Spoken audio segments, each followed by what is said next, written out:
The Petting Zoo by Peter de Niverville, narrated by Otis Jiry. At first, Johnson thought it was a joke. Speeding down the country road, the crude sign was only a blur, but it was that one word. Slowing down, he swung the Lexus onto the paved shoulder. In the rearview mirror, he could see it clearly. The sign was tacked to a stick that was stuck in the ground just beyond the paved shoulder.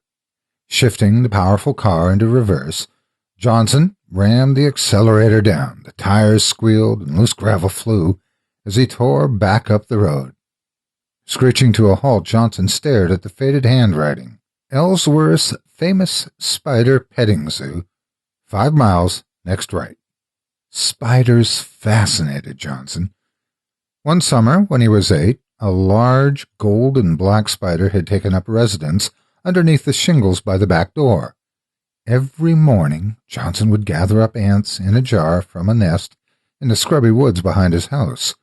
One by one, he would drop the wriggling insects into the web. With lightning speed, the spider would spring from her hiding place and race towards the victim. Sinking her fangs into the ant, she would retreat, waiting for the poison to take effect. When the ant slowly stopped struggling, she would climb back down and delicately wrap her prey in a white shroud. This continued until one day his mother caught him. "What a cruel little boy you are," she scolded between clenched teeth as she pummeled his backside. He could still feel the shame of being spanked. Years later, in a rare moment of remorse, Johnson wondered what it was like for the ant. Trapped, helpless, waiting for the spider to return. Did they know fear or horror? Or was that something only humans experienced? The insect brain was too small, he told himself, or so he hoped. 5 miles, thought Johnson. This side trip might only add another half-hour or so to his journey. He would still have time once he got to his motel to have a shower. The dinner meeting with the buyer from the supermarket chain wasn't until 6 o'clock, and it was only 4 now. Coasting forward, Johnson scanned the road looking for the turnoff. About 100 yards ahead, he saw a lane that intersected with the highway. Flicking on his turn signal, he shot a quick glance at his watch. "If I don't find it in 15 minutes, he promised himself, I'll turn back." Accelerating smoothly, he turned onto a well-paved secondary road with deep ditches on either side. Punching the buttons on the CD player, he stretched his arms, settling back into the soft leather seat. As the throbbing beat of Queen filled the Lexus, his mood lightened, an unexpected adventure in an otherwise boring day. Johnson hated his job. Endless meetings with bad food and balding buyers. Too many drinks and too many hangovers. He was packing on the pounds, too. "I have to get back to the gym," he reminded himself. The only redeeming feature of his job was that he was good at it. Top sales rep for the last 3 years. "I should have been an actor," he told himself. "Instead, I'm selling toilet paper and tampons to these turkeys." As the needle on the speedometer crept higher and higher, the neatly kept fields and freshly painted houses became a blur. Mile after mile slipped by. Johnson felt that he and the car had become one, soaring along like a hawk on a summer breeze. But his mood soon soured. The condition of the road deteriorated. Asphalt gave way to chip seal, which gave way to gravel and finally ended up as dirt. Johnson jumped on the brakes when a huge pothole emerged in the center of the road. Cursing the delay, he checked his watch again. It was almost 5. The long drive down the country road had dulled his sense of time. "I better turn around," he cautioned himself. As he studied the road ahead, looking for a safe place to make a U-turn, he saw it. An old farmhouse set back from the road. If it hadn't been for the pothole, he would have missed it completely. By the mailbox, a freshly painted sign read, "Ellsworth's famous spider petting zoo, open year-round. All visitors welcome." This must be the place, he concluded. Carefully turning up the heavily rutted lane, Johnson wondered what he would find. Perhaps one of the locals playing a joke on the tourists, he mused. Tall grass slapped at the bottom of the car, and rusted barbed wire clung to the rotted posts that ran alongside the lane. In the untilled fields, scrubby bushes had sprung up like mushrooms. Johnson tried to imagine what the farm looked like in better days, but it was impossible.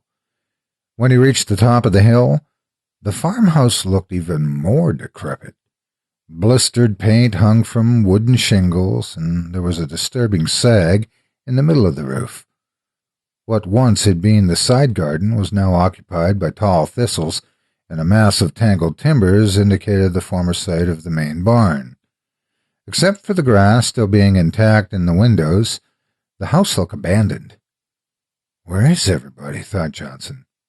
In response to his question, an old woman dressed in a black skirt and a woolen sweater stepped out the side door.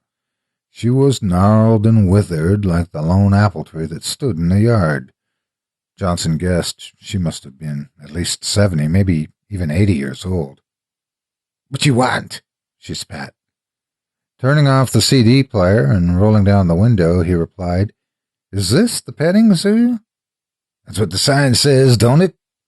Ignoring her rudeness, Johnson continued, "Are you open?" "I'll get Jake. He out back chopping wood." He watched as she shuffled down a dirt path and disappeared around a corner of the house. Charming, thought Johnson. Opening the car door, he stepped out.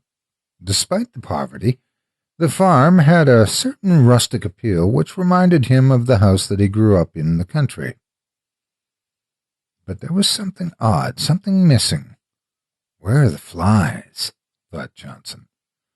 On most farms, the low buzz of the black swarms was constant, but here there was none, except for the moaning of the wind. It was quiet.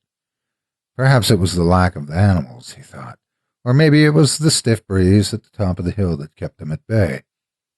Glancing at his watch, he frowned. It was after 5 o'clock.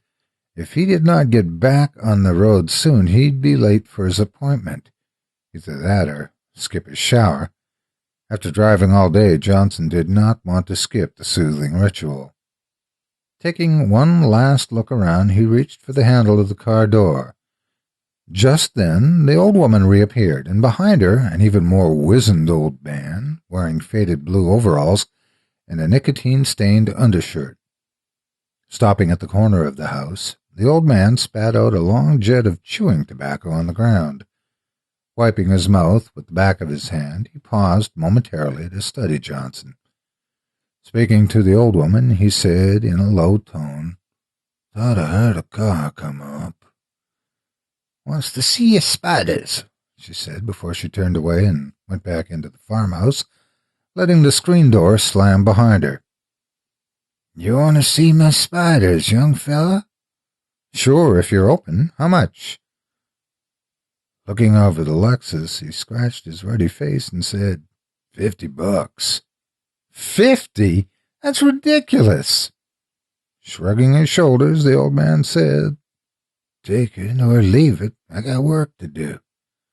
Then he spat out another long jet of chewing tobacco and turned to go. "I can't leave now after coming all this way," thought Johnson. Taking another quick glance at his watch, he said irritably, All right, but this better be good." The old man smirked and licked his lips as Johnson whipped out a crisp $50 bill from his wallet. Johnson did not like the old man's greedy look and hastily shoved his wallet back in his pants pocket. "Thanks," said the old man sarcastically, snatching the bill from Johnson's hand. Looking it over carefully, he folded it up neatly, stuck it in his pocket, and said, "Follow me." The old man led Johnson down an overgrown path to a shed at the back of the farmhouse. Inside, the dim glow of fluorescent tubes highlighted the dozen plywood shelves that ran along the walls. In contrast to the rest of the farm, the shed was neat, almost antiseptic in appearance. Sitting on each shelf was a glass terrarium filled with twigs and rocks. In the case closest to Johnson, a small garden spider was spinning a web in the corner. That's an orb spider, said the old man. I know, said Johnson, annoyed by the interruption. You know spiders? A bit, replied Johnson. I used to study them when I was a kid. I bet you're the type that liked to feed 'em, eh? Catch bugs, drop 'em in, see what happens. Fun, ain't it? Suddenly, Johnson was uncomfortable. How'd you guess my secret? He wondered. Johnson felt the warm rush of blood to his neck and ears as he started to blush. No need to be shamed, young fella.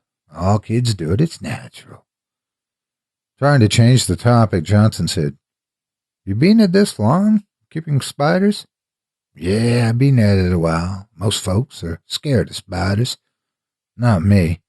Me and spiders get along real good. Johnson turned back to watch a large black spider in another case, sucking up the half-digested slurry of its latest victims. Trying to be polite, Johnson asked, You don't get many visitors here, being so far from the highway? Don't need 'em, said the old man. This is just a sideline.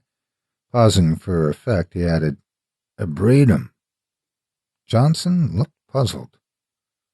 For the college, explained the old man. They use 'em for research. Does it pay well? Good enough. They don't know squat about spiders, said the old man, spitting on the floor. Johnson looked down and saw that a streak of the sticky black tobacco had splashed on his shoes. I've been doing research of my own, said the old man proudly. Spiders are just like any other critters. Cows, horses, dogs, they're all the same. Breed the best with the best, and you get the best, or the old man's voice trailed off as he started to laugh. There was something about his tone that made Johnson uneasy. You want to see my prize winner? Johnson looked around. Oh, she ain't here. I keep her in the barn. She kind of makes these critters nervous. I can't say I blames them. You want to see her? The old man, the way he said it, the question, sounded more like a challenge. Johnson hesitated. He wanted to say no, but he could not let the old man see he was afraid. Sure, answered Johnson. What could it be, he asked himself. A tarantula? With the old man in front, they went down a lesser-used path to a small barn behind a stand of trees that made it invisible from the farmhouse. A shiny new lock on a rusted hasp yielded to the old man's key. I don't like kids messing with my stuff. The ancient wooden door swung wide open. Inside it was pitch black. Johnson hesitated. What was it that made him apprehensive? His mouth felt dry, and he tried to swallow. Go on in, taunted the old man as he shoved Johnson through the door. Stumbling on the raised sill, Johnson fell to one knee, ripping his pants. Damn it, he cursed. There's a light switch ahead of you, the old man reassured him. Just pull the string. The stench of moldy hay made Johnson gag. Where is it? The spider, he called out. She's in the back. You can't miss her. Where's the light? Right in front of you. Can't you see it? Mocked the old man. Johnson stretched out his hand. At first he could not feel anything. Then slowly, groping the air in, he caught hold of it. Johnson's heart leapt in relief. There was something strange. The line didn't feel like a string. It was sticky like a... Pulling the line, Johnson knew he had made a mistake. Something rustled in the rafters above him, and bits of straw floated down. Johnson bolted for the opening. Enjoy yourself, cackled the old man as he slammed the door and locked it. Let me out! Let me out! Johnson shouted, pounding on the door. Let me out, you old buzzard! But it was no use. The dried-out wooden door was like iron. Pausing to catch his breath, his fists throbbing, Johnson looked around. His eyes slowly grew accustomed to the dark. What appeared to be a black chasm was in fact the side entrance to the barn. There must be another way out, he thought, but where? In the gloom, he could see that beyond the entryway was a large open space, and beyond that a boarded-up window through which thin shafts of sunlight streamed. Great! All I have to do is cross the barn, pull off one or two of those boards, and climb out, thought Johnson. Then I'll show that old man. $50. I wish I'd never stopped. Then he heard another rustle overhead, and more straw floated down. Who is it? Who's there? He called out. I bet it's that old man, thought Johnson. He thinks he's going to scare me. Sure, you just keep that up, old man, Johnson called out again. Let's see how much laughing you do when I bash your face in. But first I gotta get to that window. Be careful, he cautioned himself. This barn must be full of junk. Don't want to fall down and get hurt. Despite the heat in the barn, he shivered. Licking the sweat off his upper lip, Johnson slowly picked his way across the wide, wooden-planked barn floor, being careful not to trip. Shadows of old machinery and tools loomed around him. A leather harness that hung from the wall looked like a hangman's noose. There was a peculiar smell, too. It reminded him of a package of chicken that he once left in the trunk of his car on a hot summer day. It was the sickly sweet scent of rotting meat. Oh, gross, muttered Johnson. There's a dead animal in here. In less than a minute, he had crossed the barn and was standing in front of the boarded-up window. Blocking his exit were 3 boards nailed haphazardly into the frame.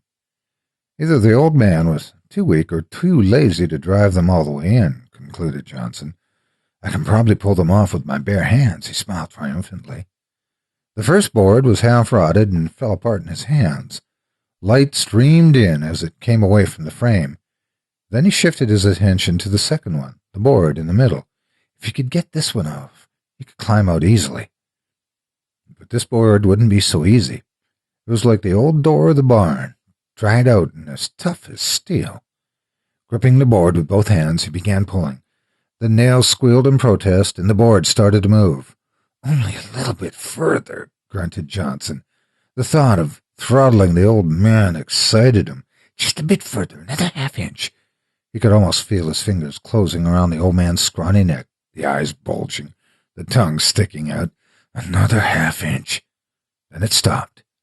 Desperately, Johnson yanked at the board, but it was no use. It would not yield. I need more leverage, he said to himself. Balancing on one foot, he braced his other against the window frame and started pulling again. The muscles in his forearms and back bulged as he strained against the board. Sweat rolled down his forehead and into his eyes. Come on, he pleaded with the wood. Come on. In his frustration, Johnson did not hear the soft tap, tap, tap on the floor behind him. Tap, tap, tap, like a blind man with his cane. Tap, tap, tap. Then it was too late. It struck. The force of the attack rammed him face first up against the wall, knocking the wind out of him. Warm blood trickled from his nose and ran down his cheek. What was that? Turning around slowly, he could see, in the light from the window, his attacker. It was crouched inside an empty stall along the opposite wall, the legs tensed, ready to spring. It was a spider. No doubt one of the old man's experiments, but this was no ordinary spider.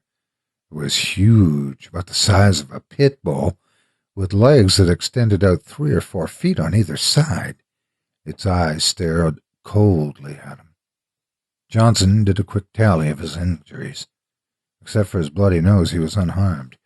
Perhaps the large size of the creature made it difficult for it to mount an attack, he conjectured. Possibly he did not even recognize them as prey.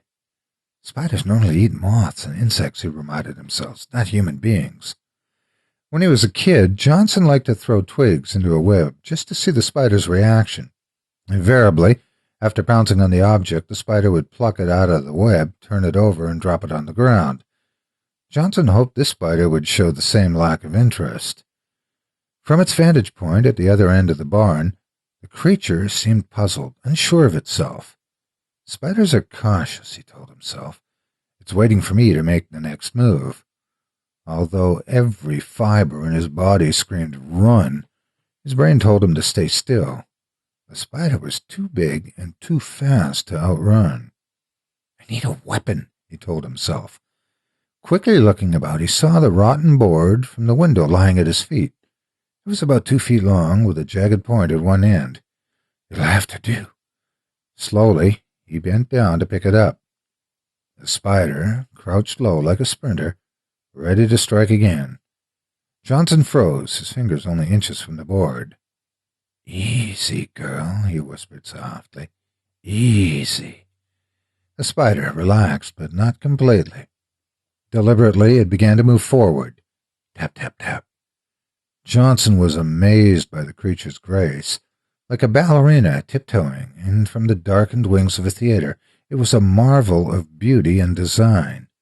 The body, covered by fine gray hair, had the look of velvet, while the 8 legs that extended from the thorax provided speed and balance. As it approached Johnson, the spider carefully extended one foreleg towards him.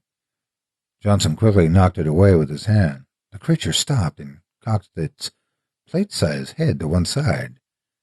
The 8 eyes looked like black fists. Then the leg came forward again. At the tip, Johnson could see the spike-like claw for catching prey. It touched his left shoulder. Through his jacket, he could feel the sharp point digging into his skin. Johnson winced and stepped backwards into the wall, but there was no place to go. Slowly, the other foreleg came forward. Johnson recoiled, trying to ward off the attack with his free arm, but the creature was too strong. It brushed his arm aside as if it was a piece of lint and planted a second claw into his other shoulder. Johnson cried out, "Help! Help!" Then the spider reared up on its hind legs, forcing Johnson to his knees. For a brief moment, he and the creature looked into each other's eyes. It was almost like love. Then he saw the 6-inch fangs that extended from the head. Drops of venom gleamed in the half-light. He watched in fascination as the cruel daggers arched high over him. Then he screamed as they plunged deeply into his chest. Instantly, white, hot pain ripped through his body. But then it was gone. The spider had retreated back to the stall. Johnson knew that he only had a minute or two before the poison paralyzed him. "This is it," he said to himself, "my only chance." Ignoring his wounds, Johnson turned back to the window. Grabbing at the board, he yanked and pulled, but to no avail. Already the venom was having its effect. His hands were numb and his arms felt like lead. Gasping for air, he threw himself at the boards again and again. But it was no use. He was beaten. Great sobs shook his body as he slumped to the floor. "This can't be happening to me," he protested. "It's ridiculous." Looking back at the spider, he could see that it still had not moved. "What is she waiting for?" he wondered. "Why doesn't she finish me off?" He soon had his answer. Shimmering like a great overcoat, there was something on the spider's back. It moved and undulated like a small wave flowing back and forth. Then a piece of the wave pulled away and dropped on the floor. It was another spider, only a lot smaller, about the size of a rat.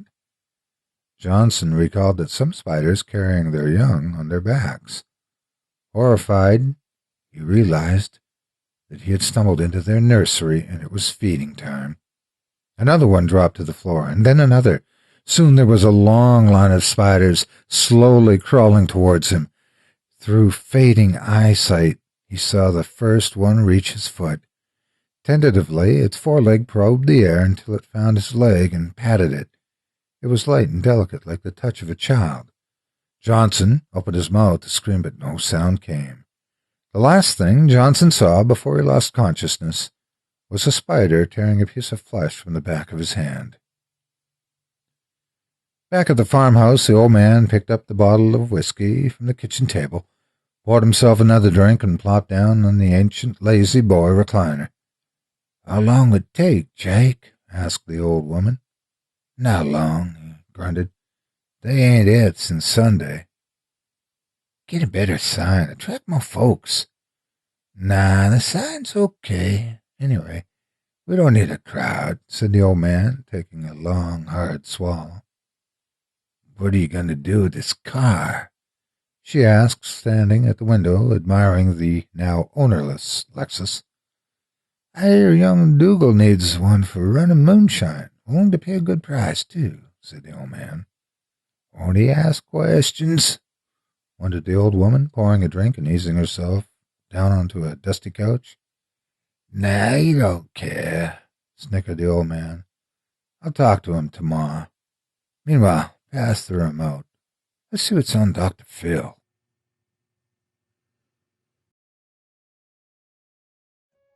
Thanks for listening.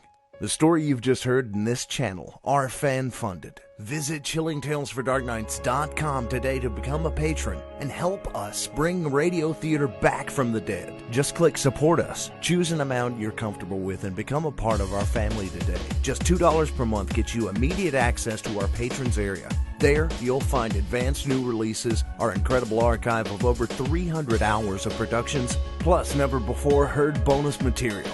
Best of all, it's totally ad-free and in HD MP3 format. You get insider updates from our production team, the secret stash of streaming downloadable HD indie films, and you get to experience our patrons-only one-on-one live events, putting you up close and personal with your favorite performers, unscripted and unrehearsed. All of this and more is yours today, and all you have to do is choose your level of support. Go to chillingtalesfordarknights.com now and join us as we turn off the lights and turn on the dark.